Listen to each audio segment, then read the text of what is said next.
여러분 아시다시피 마태복음과 마가복음, 누가복음은 공간복음이라고 합니다. 그래서 거의 같은 주제를 끌고 가는 그런 부분이 있기 때문에 비슷하다는 의미의 말이고요. 요한복음은 같은 복음이라는 단어가 들어있어서 사람들이 비슷할 거라고 생각하는데 거의 비슷한 부분이 없습니다. 그래서 공간복음이라는 단어 안에 요한복음이 제외되어 있어요. 그리고 요한복음까지를 말할 때는 그냥 사복음서다 그렇게 이야기를 합니다. 왜냐하면 요한복음이 가지고 있는 특수성이 있기 때문에 그런데요. 요한복음의 특수성은요, 요한복음 1장 1절에서부터 완전히 새롭게 이야기가 됩니다. 마태복음이나 마가복음이나 누가복음은 예수님의 탄생이라는, 예수님이 육체를 입고 이 땅에 오신 것에서부터 스토리가 시작되는데, 요한복음 한번 읽어보세요. 1장 1절 시작. 태초에 말씀이 계시니라. 이 말씀이 하나님과 함께 계셨으니 이 말씀은 곧 하나님이시니라. 이렇게 표현하고 있거든요. 예수님의 출생에 대한 관심이 시작이 아니에요. 이미 예수님은 태초부터, 세상이 만들어지기 이전부터 계신 말씀이라고 기록이 되어 있어요. 그리고 이 말씀의 실체는 뭐냐? 내가 말씀이라고 하는 이분의 실체가 뭐냐? 그거는 바로 하나님이시다. 그러니까 예수님이 인간으로 오신 것에서 관심이 있는 게 아니라 예수님이 하나님이라는 것에 관심이 있기 때문에 공간복음과 요한복음은 차이가 확연히 있다. 그렇게 생각하시면 될 것 같아요. 예수님께서 굳이 말씀이라고 자기 자신을 표현할 때 우리는 왜 굳이 예수님이 말씀 곧 로고스라고 표현하고 있는가, 그런 것들에 대한 고민 그리고 질문을 해봅니다. 왜냐하면 예수님이 말씀이라는 것으로 한정 짓기에는 훨씬 더 폭이 넓은 다양함을 가지고 있기 때문에 그래요. 그런데 요한복음에서 예수님의 실체, 예수님을 표현하는 근접한 언어를 로고스, 말씀이라고 할 때 그 의미가 굉장히 깊고 크다. 그런 관점에서 한번 또 보겠어요. 여러분, 사람은요, 짐승과 굉장히 차이가 있는데 그것 가운데 하나가 언어를 지니고 있다는 거예요. 이 언어는 그냥 짐승과의 차이를 말하려고 하는 것이 아니라 이 언어를 통해서 인간은 거의 대부분의 것을 소통합니다. 그래서 소통함의 키워드가 언어입니다. 그리고 언어를 가지고 있을 때 그것을 인격체라고 이야기를 합니다. 그러니까 예수님이 말씀이라고 하실 때 우리와 소통하시는데 어떻게 소통하시느냐? 언어를 통해서 우리와 소통하시겠다. 그 언어를 우리가 들을 때에 우리의 인격이 말씀이신 하나님 앞에서 설득을 당하는 거죠. 설득을 당하는 거예요. 그래서 이 언어는 선포되어지는 언어와 기록되어진 언어가 있는 거예요. 예수님 우리 어떻게 설득하시느냐? 기록되어져 있는 하나님의 말씀이신 성경을 통하여서, 그 특별한 계시를 통하여서 우리를 설득하십니다. 또 하나, 선포되어지는 이 설교 말씀을 통하여서 예수님이 우리를 설득하는 거예요. 그 세상에서도 사람들은 그렇게 이야기를 합니다. 세상에서도 누군가를 설득할 때 어떻게 설득하느냐? 표현을 통해서 설득합니다. 내가 무언가를 표현해내야 돼요. 어떻게 표현할 것인가? 언어를 통하여서 자기 표현이 일어납니다. 그래서 여러분, 언어를 잘 사용하는 사람은 자기를 잘 표현할 수 있고, 자기를 잘 표현할 때 타인은 그 표현에 설득이 되는 거예요. 그래서 많이 책을 읽으라 그러잖아요. 책을 많이 읽는 사람은 뭐예요? 표현력을 많이 배우는 거예요. 위대한 사람들이 자기를 어떻게 표현했나? 아이 때는 동화의 표현에서 자기가 설득되지만 점점 커가면서 시를 통하여서, 미술을 통하여서, 그리고 또한 그림 언어를 통하여서, 음률 언어를 통하여서 표현되어지고 거기에 우리는 설득되는 것이죠. 책 많이 읽어야 돼요. 그러면 말을 당연히 잘하게 됩니다. 그리고 또 하나, 말을 잘하는 것으로 상대를 표현함과 동시에 글을 잘 써서 상대를 표현하잖아요. 설득하잖아요. 그래서 우리가 연애나 이런 것들, 그 다음에 또 중요한 사과의 편지나 어떤 그런 것들을 할 때는 정말로 심혈을 기울여서 썼다가 지우고 다시 한번 탈고 수정 이런 것들을 통하여서 편집과 교정과 이런 모든 것들을 통하여 가지고 하나의 글을 만들어내고 그 글을 통해서 상대에게 전달했을 때 상대가 마음의 동함을 얻어서 그 사람에게 설득당하잖아요. 그 언어의 중요성이 있는 거예요. 그래서 예수 그리스도는 우리에게 그런 말씀으로 오셔서 죄로 물들어 있고 오염된, 그리고 이 땅의 주인이 누구인지 모르는 사람들을 설득해 가신다. 그래서 예수 그리스도는 말씀이 되신다, 그런 거예요. 믿을 수 있기를 바랍니다. 그래서 여러분, 성경 읽어야 돼요. 주님이 여러분에게 성경을 통해서 표현하시고 설득하십니다. 설교 들어야 돼요. 이 선포되어지는 언어를 통해서 여러분의 마음에 하나님의 말씀이 씨앗으로 던져지고, 언젠가는 그 말씀이 여러분의 마음에서 움트고 키가 자라서 열매를 맺게 되는, 서서히, 나도 모르는 사이에 서서히 주님 앞에 설득되고 설복되는 그런 과정이 바로 설교라는 거예요.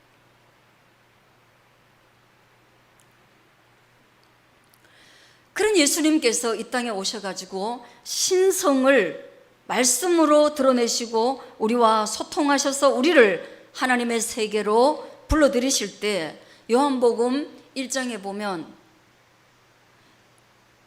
39절 한번 읽어보겠습니다. 시작.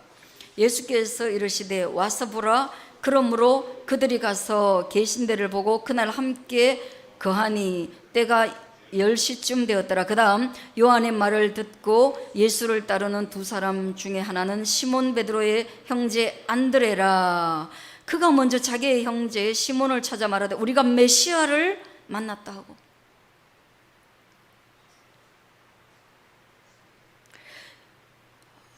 예수님이 와보라, 이 전도죠. 와봐, 같이 한번 가보자, 그 전도죠. 그 가니까 뭐가 있어요? 거기에 말을 듣고, 요한이 저분이 메시아야 라는 말을 듣고, 또 예수님의 말을 듣고, 누구를 믿었더라? 베드로의 형제인 안드레가 먼저 예수님을 믿고 베드로에게 가가지고 뭐라고 했어요? 내가 메시아를 만났어.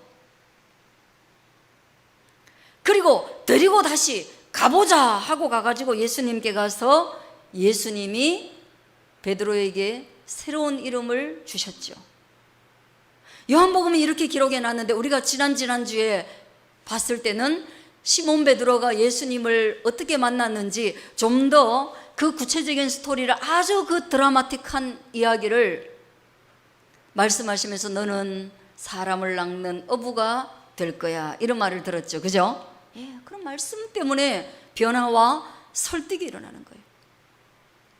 그래서 예수를 믿는다고 하고 설교를 안 듣고 설교 듣는 자리를 회피하고 괜찮아 괜찮아라고 얘기하면서 꼭 교회 가야만 예수님 있나라고 얘기하고 성경 읽자 해도 안 읽고 성경 비스무리한 책만 읽고 그러면 사실은 주님의 설득이 일어나지 않고 그래서 주님과 동일하게 되어지는 일치되어지는 인격적 교감이 일어나는 그런 믿음의 성장은 나타나지 않는다. 예, 그렇게 생각하시면 돼요. 자, 그 다음 보세요. 43절 44절 한번 읽겠습니다. 시작. 이튿날 예수께서 갈릴리로 나가려 하시다가 빌립을 만나 이르시되 나를 따르라. 나를 따르라. 빌립, 안드레, 베드로 12제자 중에 3명이 다 어디 출신이다? 벳세다 동일한 고향 사람들이에요. 똘레똘레 만나는 거예요, 솔직히 말해서. 예. 유빈이가 믿으면 세빈이가 믿게 되는 거예요. 그냥 똘레똘레 만나는 게 이상할 게 하나도 없어요. 하집사님 믿었는데 옆에 아무도 안 믿으면 어떻게 하실래요? 예? 언제?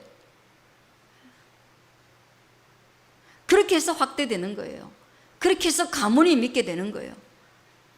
그렇게 해서 그런 신앙의 기초가 단단해지고 그렇게 해서 마치 새싹처럼 쭉 올라오다가 그 모판에서 자란 한 사람이 특출하게 성장해서 그렇게 해가지고 그 가문에 헌신자들이 나오게 되는 거예요. 별거 없어요, 여러분. 그렇게 되는 거예요.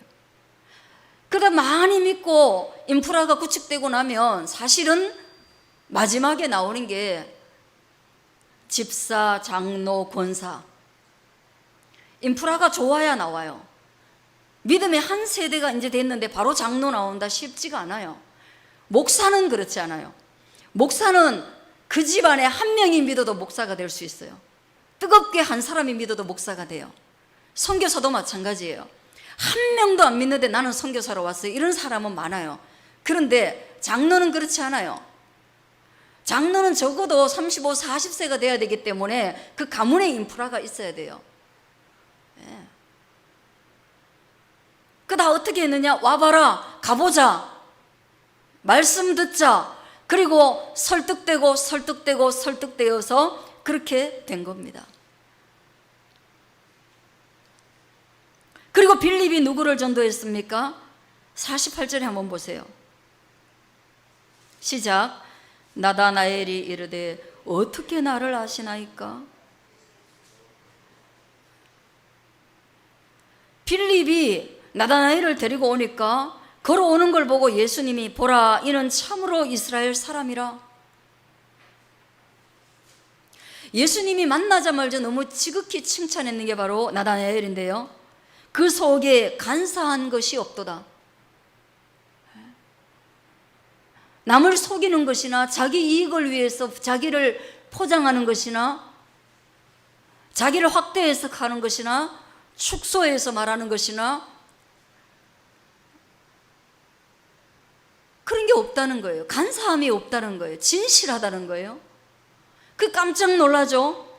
무화과 나무 아래 있을 때 내가 너를 이미 보았다. 볼 수 있는 거리가 아니었겠죠. 그러나 예수님의 마음에 이미 나다나엘을 향한 사랑이 있었고 그를 제자로 부르실 계획이 있었겠죠. 그리고 그가 무화과 나무 아래에서 무엇을 했겠느냐? 어떤 경건의 훈련이나 그런 것들을 나무 아래에서 했으니까 그 시대에 그렇게 했겠죠. 그리고 나다나엘은 믿음을 갖게 됩니다. 다른 사람들은 삶의 현장에서 일터에서 부름받았다면 나다나엘은 조금 다른 방식으로 부름을 받았는데 그는 뭐예요? 혼자 있을 때에도 충분히 자기 관리를 믿음의 관리를 해가는 그런 사람으로서 인정받고 예수님의 부름을 받았습니다. 좀 그런 거 있죠, 그죠? 우리는 대부분 혼자 있고 싶어. 좀 나만의 시간을 갖고 싶어.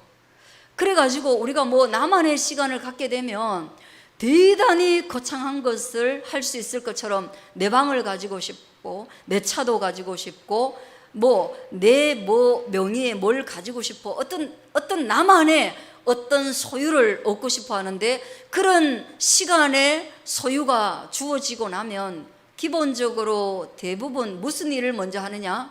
뭐 합니까? 소위 말해서 널브러져 가지고 휴대폰이나 TV를 마음껏 보면서 배달 음식 시켜가지고 마음껏 자기 관리를 안 하기 위해서 내게 필요할 때가 많아요. 왜? 타인들로부터 끊임없이 자기 관리에 대한 제재를 받으니까, 가족이 있으면. 그죠? 마음껏 관리 안 하기 위해서. 그런데 나다나엘이 어땠느냐? 혼자 있을 때 엄청나게 자기 관리를 하는. 그래서 겉만 관리하는 것이 아니라 예수님 앞에 비춰질 때 어디까지 관리했다? 그의 속사람까지 관리가 된 사람이 바로 나다나엘이다.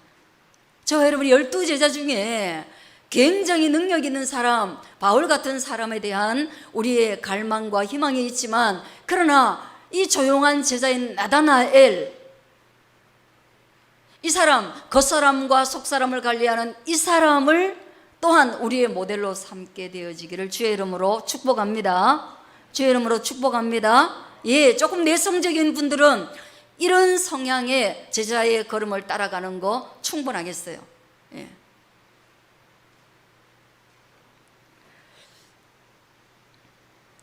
자, 그렇게 예수님께서 제자들을 향하여서 설득해가는 과정이 있는데, 요한복음은 중요하게 7가지 기적의 사건이 나옵니다.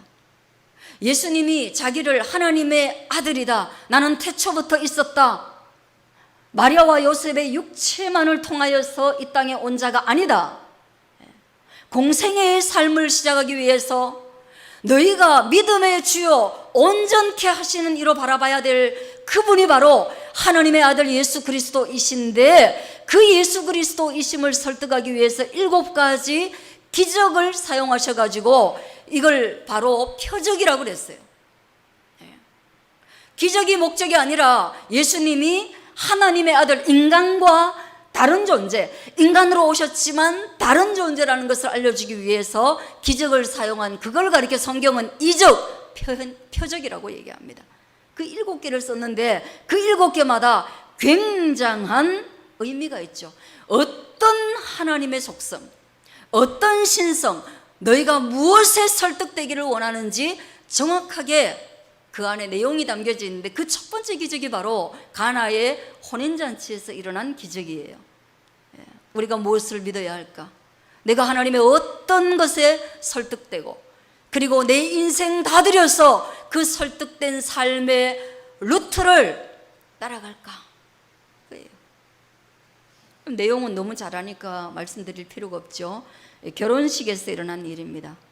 굳이 왜 결혼식에서 했을까? 요한계시록에 보면요, 우리가 천국 갔을 때 어린 양의 혼인 잔치에 우리가 무엇으로 부름을 받느냐? 신부로 부름을 받습니다.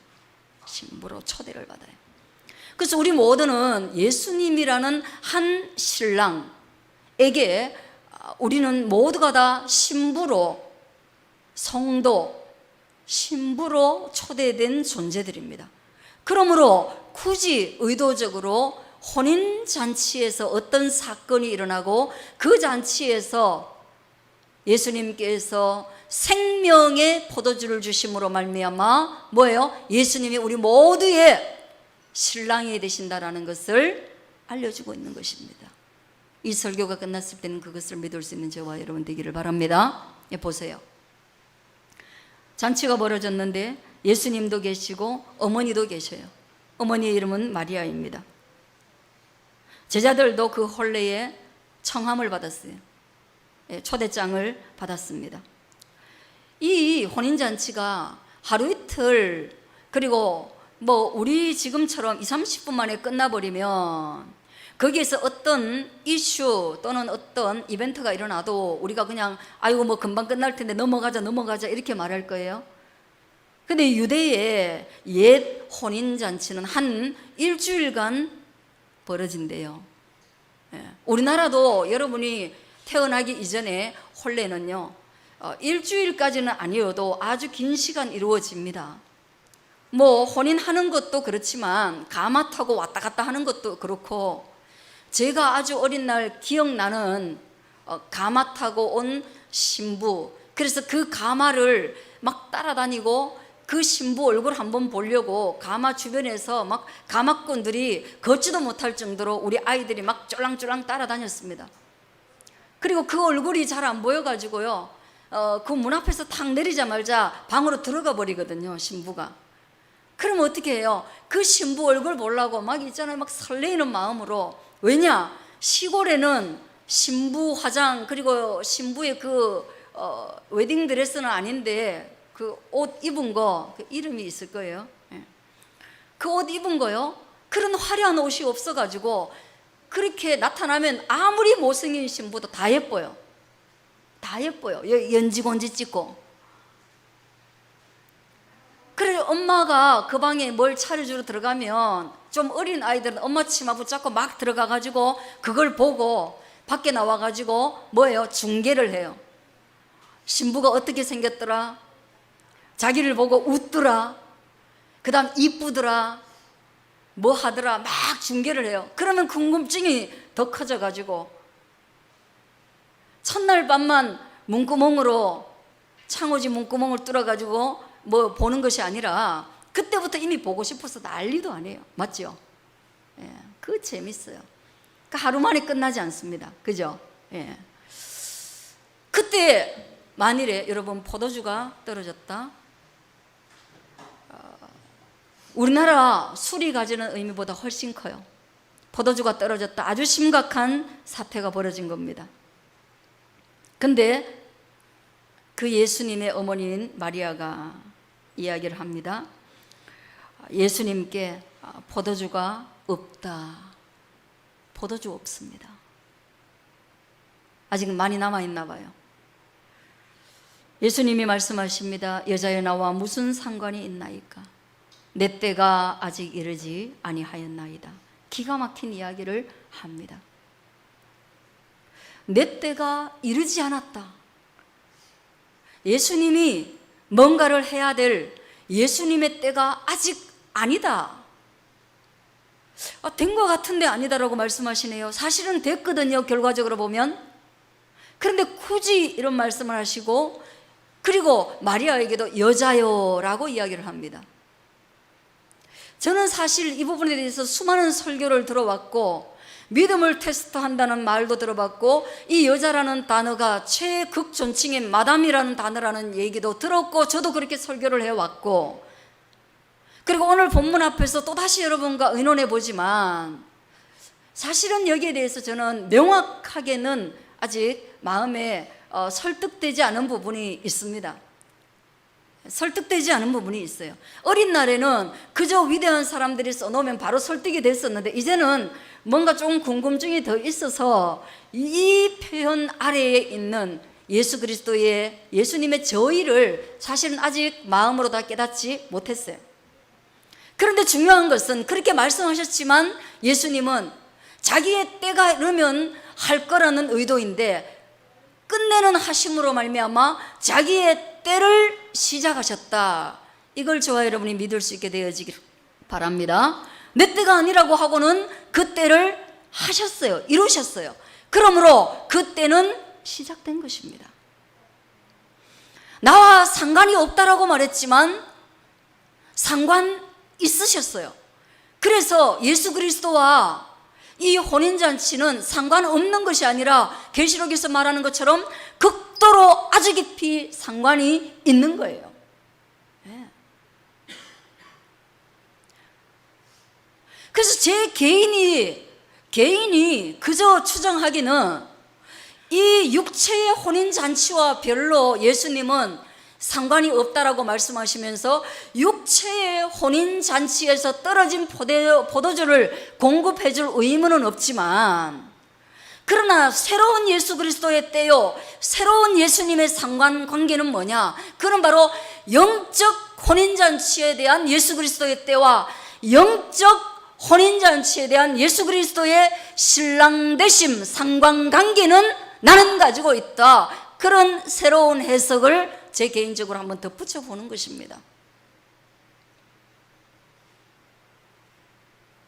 마음에 좀 드십니까? 예? 예. 그냥 그래요.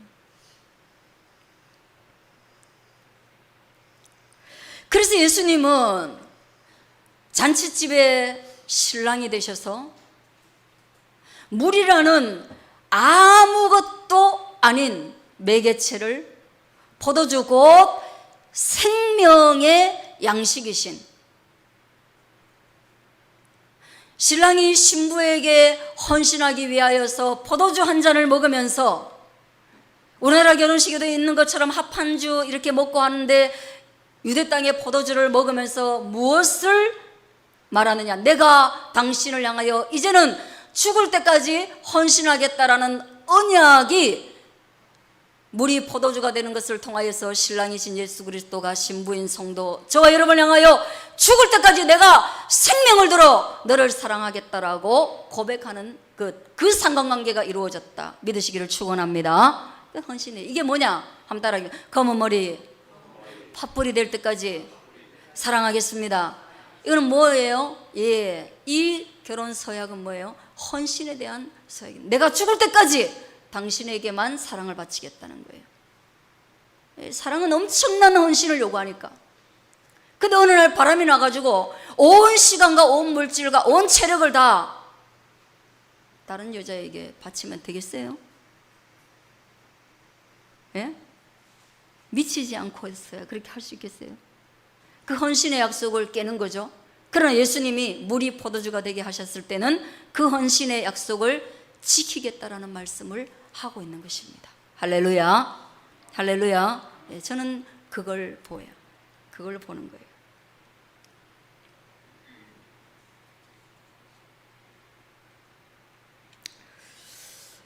그래서 예수님은 이 물이 포도주가 되게 하는 과정을 거치셨고 그 중간에 하인들이 마리아의 말을 듣고 돌 항아리에 물을 붓습니다.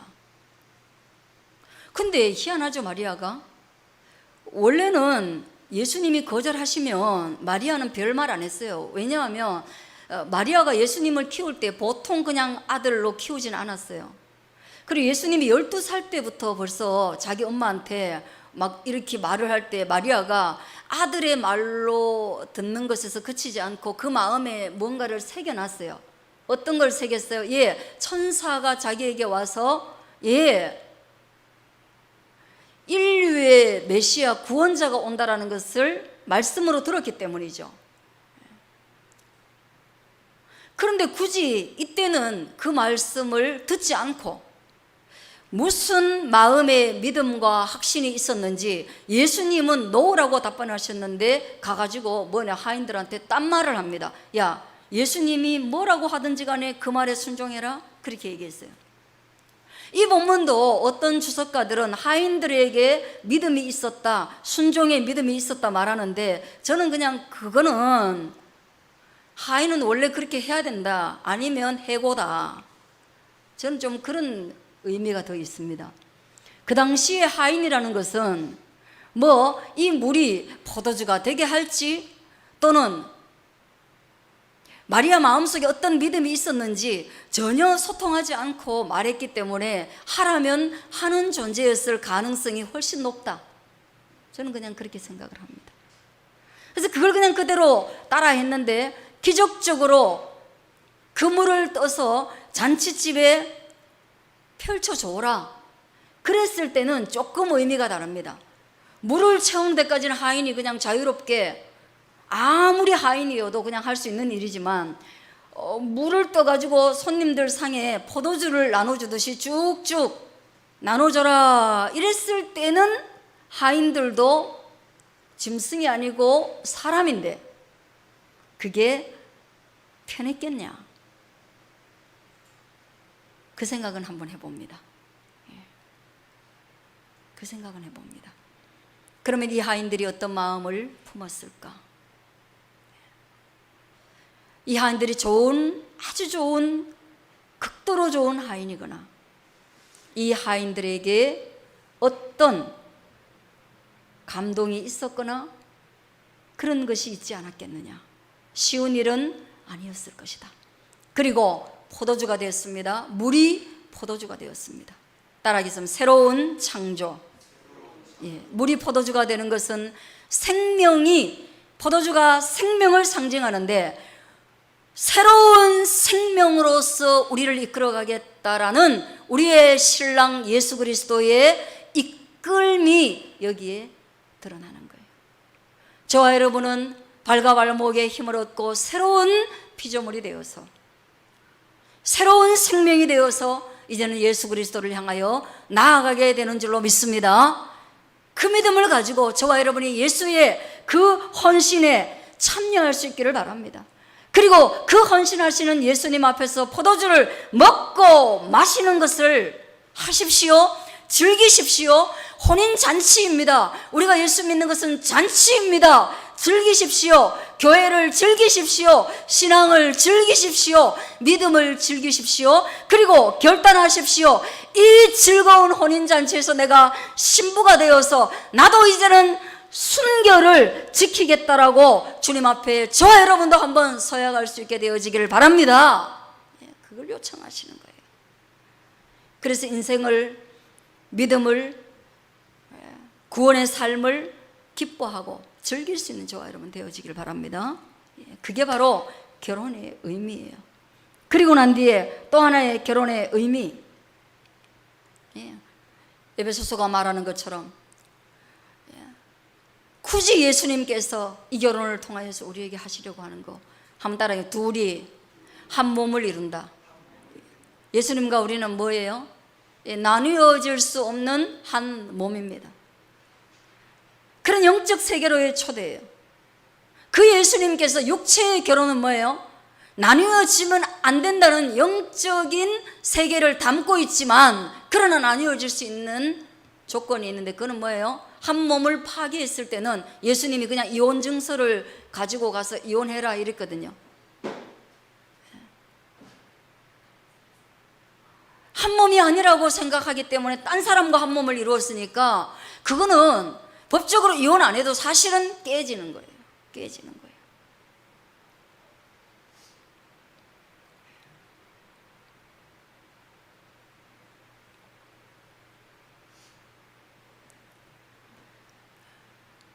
그래서 매일매일 새로운 생명을 유지하게 하는 포도주. 여러분이 물의 상태에서 오늘 예배당에 꾸역꾸역 올라왔는데, 오라 해서 왔는데, 떠주라 해서 떠준 하인들처럼 오라 해서 왔는데, 안 온 잔소리 들을까봐 왔는데, 그런데 그 사이에 뭐가 있었습니까? 선포되어지는 하나님의 말씀을 통하여서 여러분의 생명이 포도주로 변하는 새로운 창조가 예수 그리스도라는 신랑 안에서 일어나게 된 줄로 믿습니다.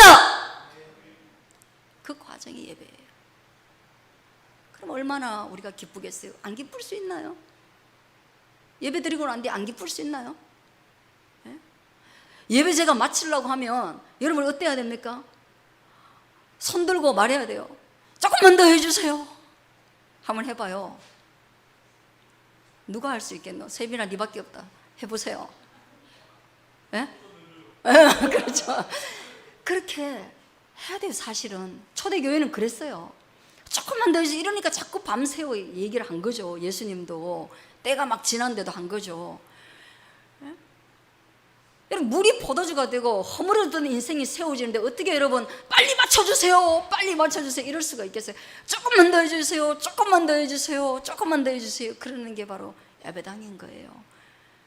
그래서 여러분 나갈 때는 다행이다, 살았구나, 내게 생명이 여전히 있구나, 예수님이 죽을 때까지 나를 사랑해 주시는구나, 진짜 다행이다, 어제 죽을 것 같았는데 오늘 살 일이 있구나, 내가 내일은 이 문제를 해결해야 되겠다. 어디서부터 할까? 기도부터 해가 천천히 해결해야 되겠다. 그래서 갈릴리 가나의 그 첫 번째 기적이 내 인생에도 일어나게 해야 되겠다 라는 은혜 있기를 바라요. 기도하겠습니다.